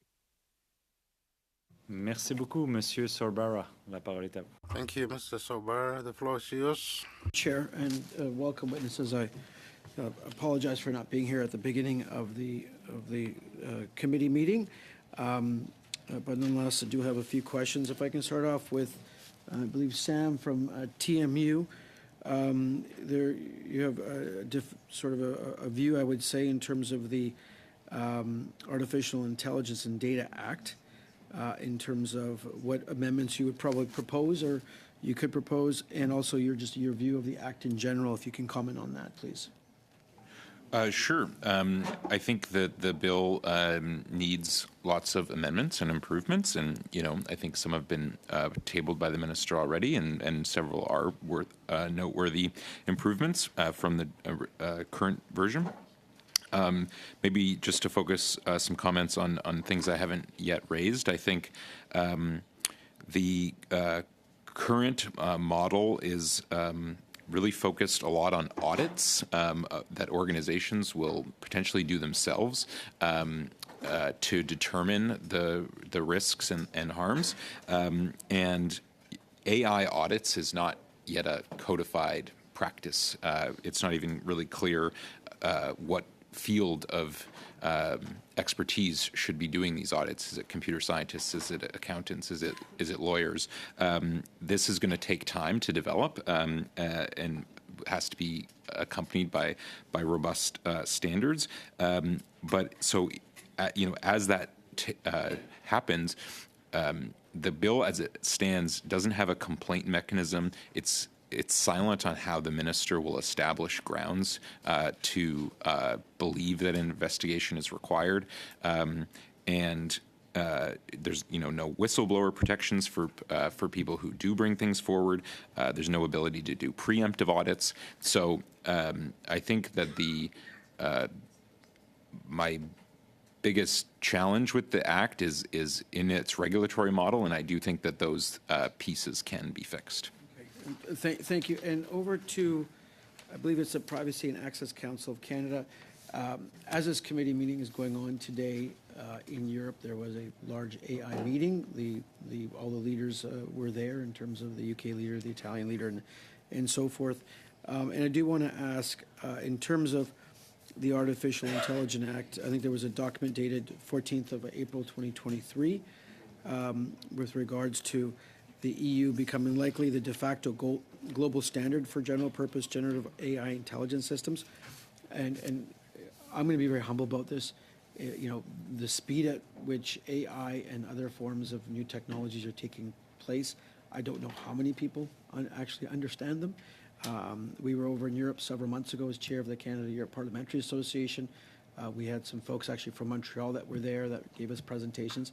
It's very complicated and so forth. But I would like to hear your thoughts in terms of the EU's proposed AI Act and where that will take not only the EU but the world, because it seems there is some first mover going on, if I can use that term. I think each country wants to be the first, and as was questioned earlier, is that the right choice? I mean, Canada is marching forward and pushing this through, but to what benefit and, more concerning, to what harm? When it comes to EU and the UK, yes, they've given thought, lots of consultation, but I think it's important to not consider these pieces of legislation in isolation, because on one hand, we've got robust AI regulation coming out of the same country that just passed the euphemistically named Online Safety Act that requires all content to be monitored, including yours, because the internet is global. So how do we protect anything when AI is behind the scenes? AI is used in these buildings, in airports, in shopping centers. It's everywhere already. Yes, they have a jump on Canada. Is it the right direction? I think it's certainly better than what we have in Bill C-27. I think there's no disagreement on that, whether from today's meetings or from many of your previous witnesses. We can look to our European counterparts. They are on a better path, and that's about as generous as I can get right now. Thank you. That's it for me, Chair. Thank you very much, Monsieur Savard-Tremblay. Yes, Mr. Savard-Tremblay, thank you, Chair. I would go to Mr. Lawford now. We heard during some testimony and meetings with the different groups that there was some unease with the lack of details on Part 3 of C-27, the Act on Artificial Intelligence and Relevant Data, and the criminal responsibility on corporations by using cases, certain cases. What level of clarity would you like to see to make corporations, especially the SMEs, handle some of these different challenges? J'ai des difficultés avec. I have problems with these differences between major corporations and the SMEs because with some of the most intrusive systems, does it really depend on the size of a group or a corporation? Let's take example of a gym. So they're building a new gym, and there are lots of sensors and so on. It could be a small business which is very innovative or a major corporation such as Good Life? What's the difference in terms of somebody who is being tracked all over the place? I think that the Privacy Commissioner is better placed to assess if he maybe needs a higher fine. And I trust that they would choose the appropriate amount for each specific case. And we also have the courts to validate or confirm if it's really an issue that is too heavy for the SMEs to handle. I don't know if that answers your question. Well, in 30 seconds, I really wouldn't have too much time to give a comeback. So thank you, Mr. Sabatremble. Mr. Massé, it's your turn today. He agreed to give me his time, so I'll ask you a few questions. The concerns that my colleague Mr. Van Bynen has raised about consent fatigue and what Mr. Perkins has also talked about when it comes to the Zoom contract, that the terms can be changed at the discretion of the organization. In my mind, consent when it comes to online activities is a bit overrated because there is such a big imbalance in power between the user and the organization. We cannot say that there's a meeting of the minds when privacy lawyers don't even bother to read the terms. I'm a lawyer. I haven't practiced in a while, but I don't read the terms. And we need to use these apps in our day-to-day life. So this is where, to me, the role of the legislator is to strike that balance for consumers. Kind of like in a landlord and tenant situation, the terms are very clearly defined. So to strike, and I gather from your interventions that that balance has not been struck in this bill, but what would be absolutely essential for us to strike that balance? Mr. Hatfield. Yeah, I'm glad you came back to consent fatigue because many of us feel consent fatigue much of the time, but not always. And so this is where ongoing consent is very important, and both having the power to have a simple, easy to understand dashboard that essentially has a privacy slider from here to there. And I can come in either before I start using a service and say, I want to be here, or, and this is crucial, I can come back after having used a service for a period of time and say, I have changed my mind. I had consent fatigue when I first signed up. I ended up clicking through something that I shouldn't have, but now I have thought about it. I had the presence of mind, and I no longer want to be on the most permissive side of this. And so the ability to revoke my consent, or at least restrict the way my data is being used in a way that I haven't to date, is very important as well. Any other comments, Mr. Konikov? Thank you. Just a quick comment in this regard. I think on the subject of consent fatigue, perhaps that's something that private industry could look to try to combat by coming up with innovative ways to develop more enticing or readable materials that are perhaps more informed. I believe that would allow for people to have more informed, meaningful consent.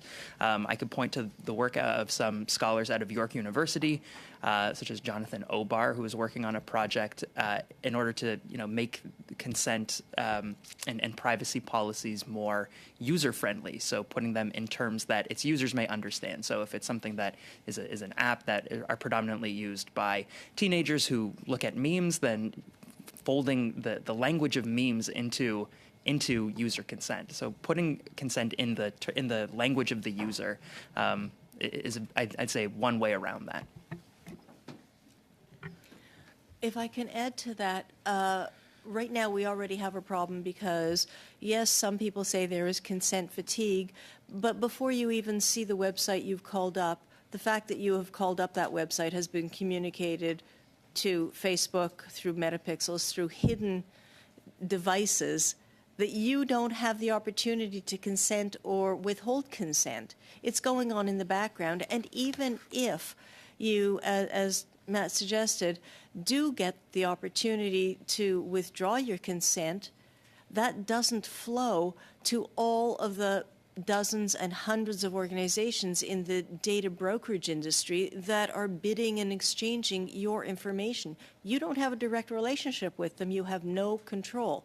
I think the law needs to put very clear prohibitions on industry that you're allowed to do certain things, and here is a list of the types, not specific actions, but the types of things thou shalt not do, including dark patterns, where the consent is, no, I don't consent. Are you really sure? Do you want to reconsider this? Or the colors used. I mean, a lot of study has been done about this sort of thing. It's manipulative, whether it's for adults or children, regardless of intelligence, education, or competence. It is manipulative. It needs to be banned in Canada as well. Madam Sai. So first, I'd like to touch upon this idea of whether we are balancing business interests with the privacy interests of individuals. I think we have to remember that businesses, especially digital platforms, they already exert an incredible amount of power and leverage over individual consumers. So already there is no equal balancing there. So what we would like to see in this bill is a prioritization of consumer knowledge and consent rather than a bill that seems to treat consumer consent as an inconvenience for businesses. And on the topic of consent fatigue, that's a concept that we take umbrage with because it seems to be being used by industry to push for a progressive paring down of consent. And so the question that seems to be being asked right now is what types of business activities no longer need to be consented for because consumers are tired of the lengthy, repetitive consent requests. Rather, the question that we should be asking is how do we overcome consent fatigue by innovating how consumers can manage their preferences in an easy and easy to understand and accessible way. So basically retaining the same level of control over consent as before, but in new ways. And so this term consent fatigue really shouldn't be the basis for getting rid of consent based on ever-changing consumer expectations that are, in truth, being shaped by the industry itself. Thank you very much. And quickly, Mr. Andre, because I have one last question. Sure, I'll be quick.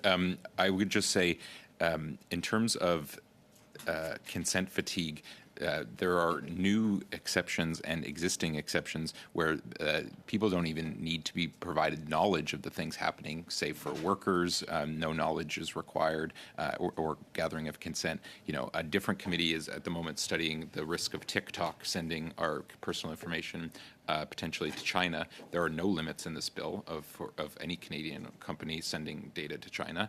Those are the types of protections the bill could put in place in terms of comparable protection so that you don't need to read TikTok's long privacy policy to find that that's in there. So I think it's not just about consent, it's also about the protections that are there by default. Thank you very much. I just have one last quick question. Mr. McSorley, you mentioned Section 47 and 48 concerning national security and 47 in particular. Can you repeat how it differs from PIPEDA? Because in PIPEDA, you can still, under Section 7.3d, an organization that suspects an activity is related to terrorism, is a threat to national defense, can still disclose that information. Can you just repeat what difference there is? So I didn't raise the difference because, in fact, it is the same. We simply believe that it shouldn't be continued under this new bill. We raised those concerns in the review and consultation around PIPEDA earlier, that this was already a problematic exception. And we don't believe it's something that this committee could fix in moving forward with C-27. Very interesting. Thank you very much. Merci à tous. Ça conclut la rencontre. Thank you, everybody. This brings to an end our meeting today. I would like to thank our witnesses, thank the interpreters, our clerks, and have a great evening, everyone. The meeting is adjourned.